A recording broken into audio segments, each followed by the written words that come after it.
はい、じゃあここからはね、流行りのエクストラデッキの方をね、紹介しようかと思うんだけど、並んでますね。今せっかくランク4出すデッキを紹介したんで、迷った時は、ここの今紹介してるものを入れとけば、ある程度どんなデッキとも戦えるよっていうのが、この今並べてるカードたちね。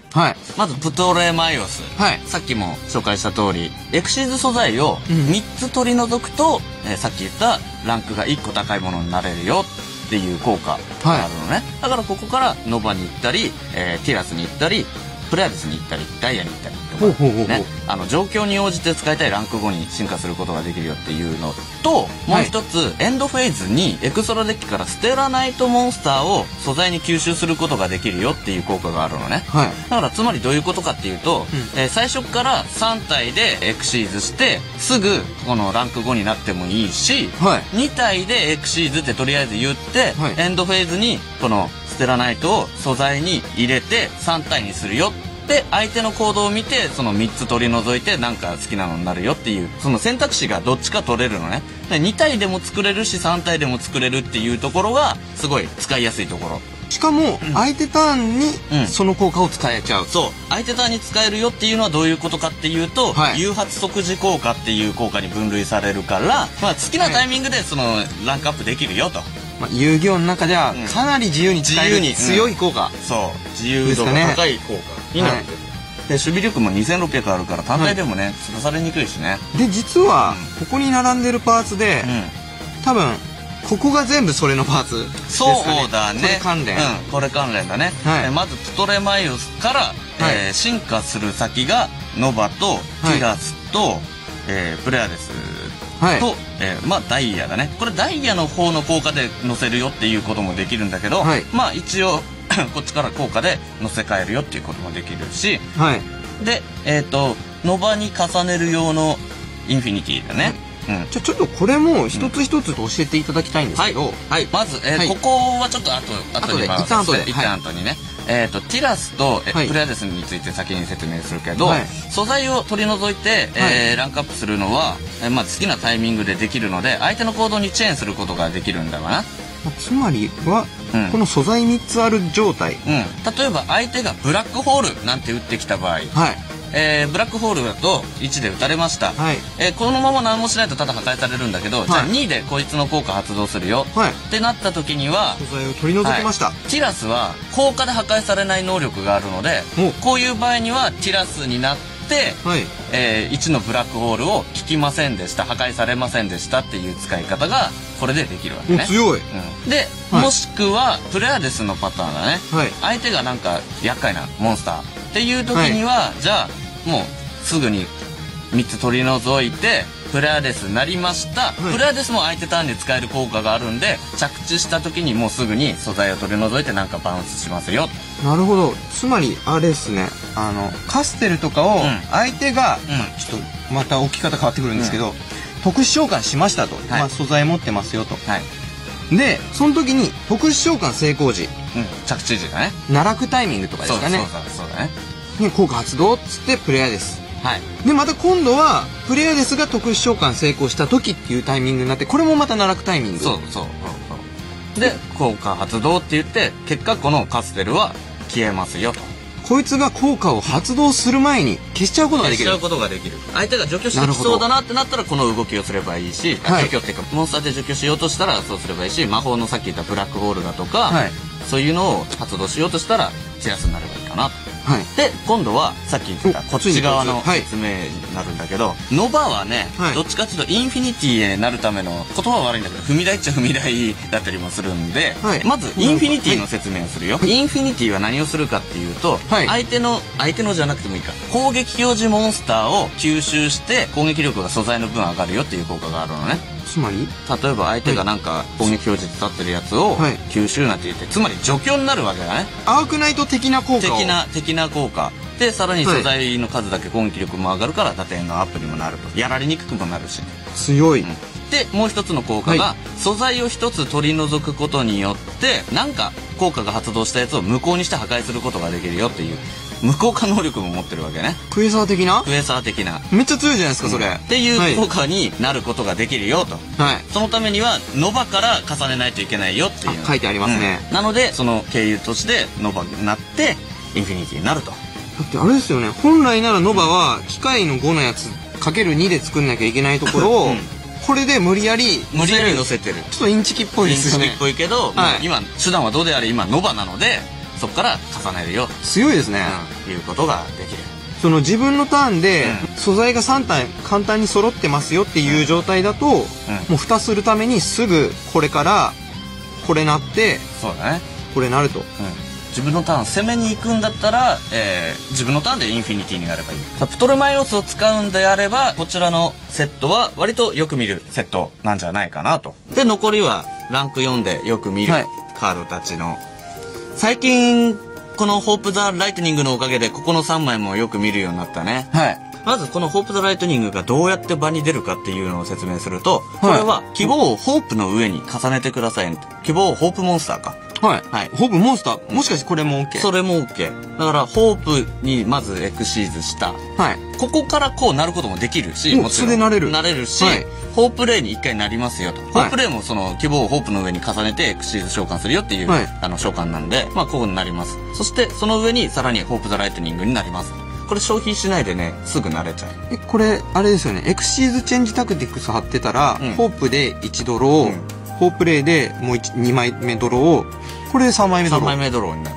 イエス。めっちゃドローできますね。めっちゃドローしつつ、ホープザライトニングになれるよと。なりました。はい。では出し方はこうね。はい。出ました。効果が、ホープザライトニングが戦闘するときに、相手はモンスター効果、魔法トラップ、この辺が発動できないよっていう効果があるのね。ミラホ効かない？そう。わかりやすい例だとミラホとかなんだけど、それ以外にも最近は手札から誘発するモンスターとかが増えてるよね。例えばオネストだとか、まあ、ゴーズだとかトラゴエリアだとか。バトルフェーダーとかももしかして。そういうのも封じれるし、キラートマト系のその戦闘で破壊された時、うんぬんだとか、そのリバースカードの発動だとかもバトル中なんで、そういったのも一切発動させない。シャドウルとかも踏み潰せるもん、殴って。踏み潰せる。強い。モンスターが効果発動っていうやつは全部これが無効化っていうか発動させずにバトルをできない。もう殴り始めたら優先権とかも関係なくパッと殴って終わっちゃう。めっちゃ強い。あともう一つ効果があって、素材2つ取り除くと、バトル時にこいつの攻撃力が5000になりますと。ちょっと待って、今簡単に神のカードの攻撃力超えましたよね。もうね、素材2つ取り除くだけでね、5000。ドン。5000ドン。これ殴りに行く時だけですか？これね、バトルをする時なんで、殴られる時も5000になるのね。だから、わざとこのホープレイになって、使った後でも。そう。つまり、相手は戦闘でこれを倒そうとするには、5000を突破したモンスターでないと突破できないから、ここに除去、まあブラックホールだとかね、除去を打たざるを得ない状態になってるんだよね。無理やりブラックホールだとか、そういうカステルだとかを消費させるために、この2個素材がある状態があると、構えてる方は安心感ありますよね。そうだね。で、この辺はもう、説明する必要あるのかな？最近だとでもペンジュラムとか流行ってきたというか、実戦級になってきたから、まあ、バーンと破壊した方が強かったりするのかな、ビュートかな。簡単に言うとこれ、ビュート以外全除去っていうカードでね。簡単に言うとね。自分のカードも含めて、場のカードも全部ビュート以外。これしか残んなくなるよと。なるよ。シンクロでいうところのブラックローズドラゴン的な扱いかな。なるほど。で、あとはカステルはデッキに戻す除去。一番強い除去。墓地に落とさないから再利用もさせないし、デッキに戻してシャッフルするから、そのカードはもう一回使うためには引かないといけないし、あと破壊耐性とか持ってるやつも破壊じゃなくてデッキに戻すだから、ちゃんとデッキ除去になるよっていう。で、まあ、ノーデンは単体でランク4になれるっていうカードだね。出た時4以下のやつを特殊召喚。ランク4。はい、みたいな。インスタントフュージョンから出てくる。これ強いんだよな。というわけで、ランク4を使うんであれば、この辺のカードはよく見るというか。でも14枚しか紹介してないですよ。15枚目どうするんですか？ 15枚目の候補はね、こちらたちになるんじゃないかな。フィニッシャーとしてのガガガガンマン。これ800ポイントダメージ与えるっていうフィニッシャー的なのもあるし、相手の墓地の効果を封じるよっていう遅延に潜むもの。相手のクラウンブレードも封じるとか、ね。なるほど。同じような墓地対策っていう意味で、ラプソディ・インバーサーと。これ一旦に2回使えるよね。2回使えちゃいます。じゃあここでなったら、もう先にブレード落として、墓地のカード除外って言って、はい。で、これが一旦に2回使えるんだよね。もう一回。はい。じゃあもう一つ取り除いて除外した後、2回目にトリップクラウンが落とされたので、はい、また出てくる。1000ダメージ。出てくる。出てくる。エクシーズ。なんかなった後これ装備とかいけるね。こいつ自身もエクシーズモンスターに装備する効果。すごい無駄がない。そうですね。自分はこっち使いつつ、相手のこれを除外するっていうゲートも可能。流行りスタリを見て入れてみるといいかと。さよ。なるほど。で、あとは3体で作る強力モンスター、ショックルーラー。もうこれね、めちゃくちゃ強いの。これはね、まあ、動画で使っちゃうと放送事故になるからね。まあでも、これは、かなりおすすめです、やっぱり。強い。相手の動き見て、相手ネクロスだなーって思ったら、魔法っつって、しっかり止めていけるカード。相手の動きに蓋をして、ちゃんと勝利に近づくカード。そう。で、あとは、こちらのラグナゼロ。はい。これは、あれかな、クリフォートとか相手にしてると、攻守の変動があるから使いやすいのかな。素材取り除いて攻撃力変動してるモンスターを破壊してワンドロー。クリフォートをなんか相手にすると、その条件は割と満たしてるかもしれない。あとは、アーク、ナイト。攻撃表示、特召喚した攻撃表示モンスターを吸収するんだよね、素材に。もうシンプルに強いですよ。強いですよ。入れたらいいと思います。入れたい人はぜひ。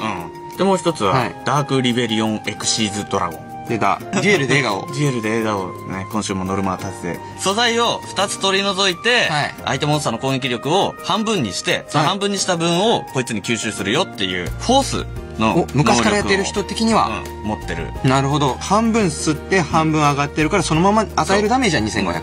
そんでもってアップした攻撃力はエンドフェーズに戻らずずっと表でいる限りずっと上がりっぱ。もう強いじゃないですか。そう。普通に強い。これ入ってんだったらこっちいらないかもしれないし、逆に3つ枠取れないっていう場合はこっちでもいいかもしれないし、とか。ここら辺はね、やっぱメインのデッキがどういうデッキかにも寄ってくるんで、まあ調整してみてください。で、最後は、これは、某キングダムでやめろ瀕死より強いと言われてるモンスター。ラバルバルチェイン。これは便利だね。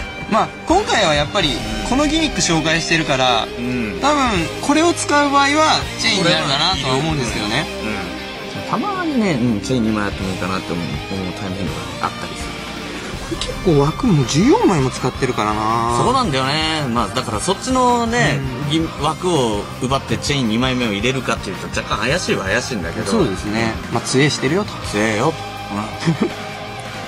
やめろチェインうるせえこの話やめチェインの話終わりはい、ランク4の紹介という形でね、今いろんなカードを紹介しましたが、最近流行ってるこのクラウンブレードというギミックとランク4、汎用性というか最近、使われてるランク4のカードはこれですよっていう紹介の動画でした。はい。